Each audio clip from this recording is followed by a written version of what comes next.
Então tá, paz do Senhor Jesus.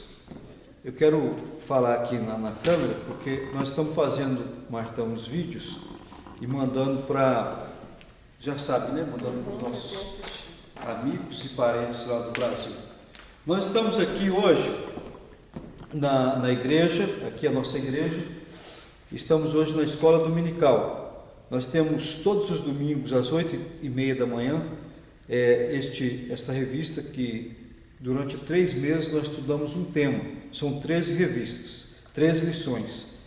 E o tema desse trimestre que está terminando, o movimento pentecostal, as doutrinas da nossa fé.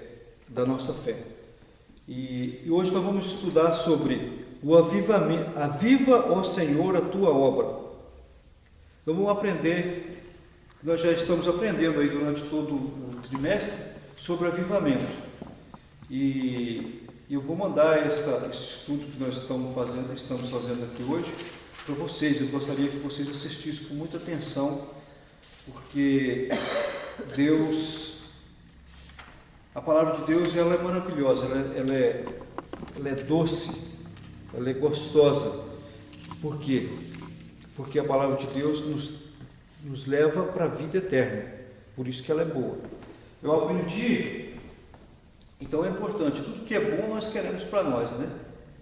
Então é importante ouvirmos a palavra de Deus, estudarmos a palavra de Deus. Por isso que nós, os evangélicos, nos reunimos para estudar a palavra de Deus.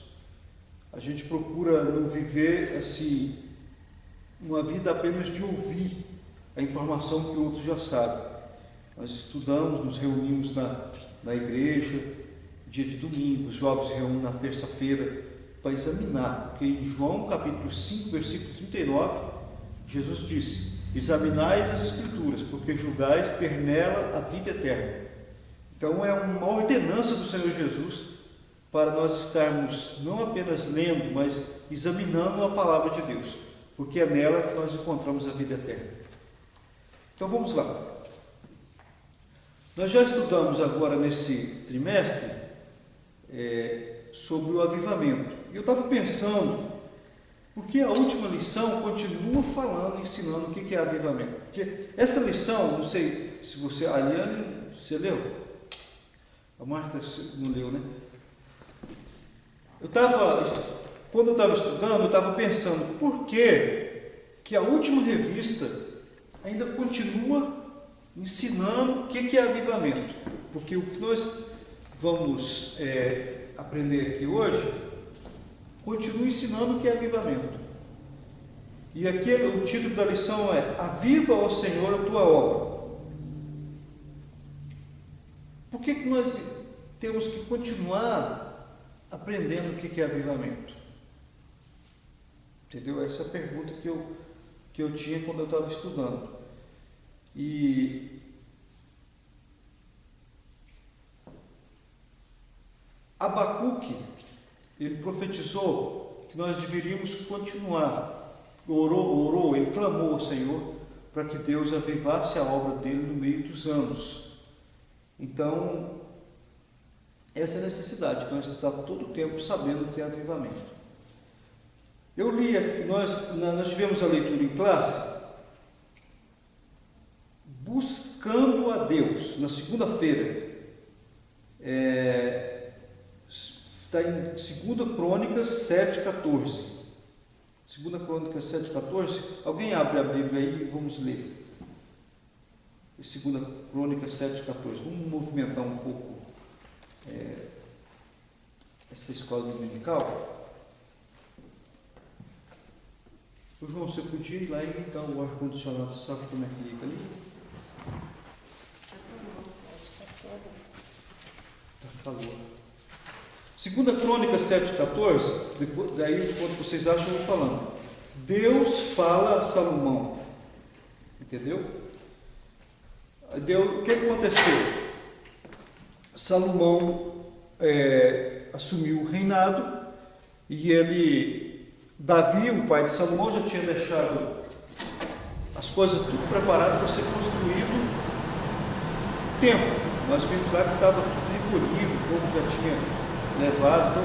Deus não permitiu que Davi construísse o templo. Salomão foi construir o templo. E Deus fez uma aliança com Davi, com Salomão. Nós vemos que no dia, vamos dizer assim, na inauguração do templo, no primeiro dia, a nuvem da glória de Deus desceu sobre o templo. E essa foi a resposta que Deus deu para Salomão. Como é que está escrito aí? Se o meu povo, que se chama pelo meu nome, se humilhar e orar, e buscar a minha face e se converter dos seus maus caminhos, então eu ouvirei dos céus e perdoarei os seus pecados e sararei a sua terra. Uma coisa que eu observo sobre avivamento, às vezes nós ficamos pensando avivamento, que avivamento é aquela coisa que o povo está sempre muito alegre, né? O povo falando em língua estranha, profetizando, revelando, coisas que acontecem nos nossos cultos, e quando a gente presta atenção assim, o povo está muito quietinho, aí às vezes aqueles mais espiritual, ou seja, supostamente mais espiritual, porque eu acho que não é, porque senão não fazia esse tipo de crítica. Chega numa igreja e todo mundo está quietinho, você não ouve muita manifestação do povo em glorificar o Senhor, e aí o que se diz espiritual sai dizendo: olha, aquela igreja é muito fria, só porque não houve esse tipo de comportamento do povo. Mas na verdade existe reuniões e cultos que existe muito barulho e muitos pensam que aquilo é avivamento, mas na verdade às vezes aconteceu foi um momento de muita emoção entre as pessoas, porque avivamento, segundo essa lição que nós vamos estar estudando, nós precisamos saber o que é avivamento. Segundo essa lição que nós estamos estudando, avivamento é busca do conhecimento da palavra de Deus. Duas coisas: busca da palavra de Deus e oração. Se não tiver aplicação da palavra de Deus, ensino da palavra de Deus, e não tiver oração, não é avivamento, né? Tem que ter as duas coisas. Pelo que eu percebi, tem que ter as duas coisas. Pelo ensino que nós aprendemos, tem que ter as duas coisas: ensino da palavra de Deus e oração. Só oração é uma parte do avivamento, vamos dizer assim, um movimento espiritual. E só a palavra também, porque sem oração não existe revelação da palavra de Deus. Como eu estava falando antes, a revelação da palavra de Deus é o quê? Está mostrando o que já é, né? Como é que você falou? Trazendo à luz o que estava na escuridão. Então isso é revelação. Só estudo da palavra de Deus sem oração não vai existir a revelação. Nós precisamos estudar a palavra de Deus. O conselho que eu sempre deixo para as pessoas: quando você for ler a Bíblia, ler a palavra de Deus, ore primeiro. Ore primeiro e pede para o Senhor te dar compreensão do que você vai estudar e que vai ler. E aí acontece o avivamento da nossa vida. É impossível, eu tenho aprendido o seguinte, que é impossível,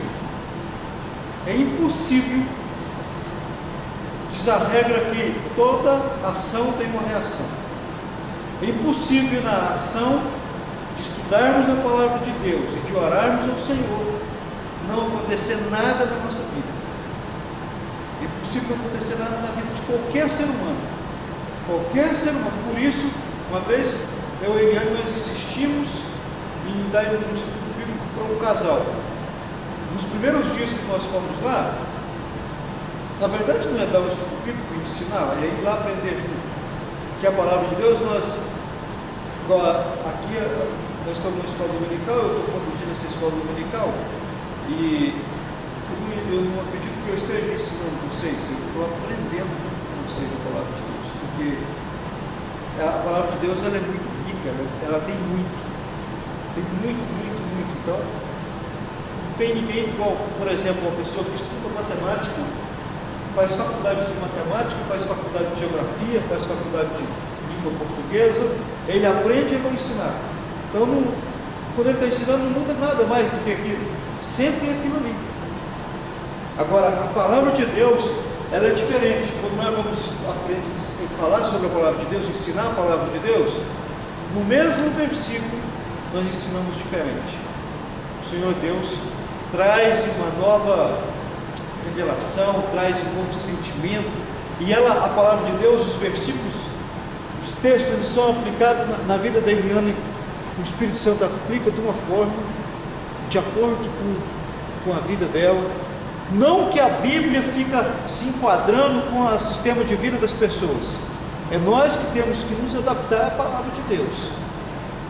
Mas o Deus, quando nós vemos Amós, que era um boiadeiro, quem que ditou a Bíblia, quem que inspirou a Bíblia?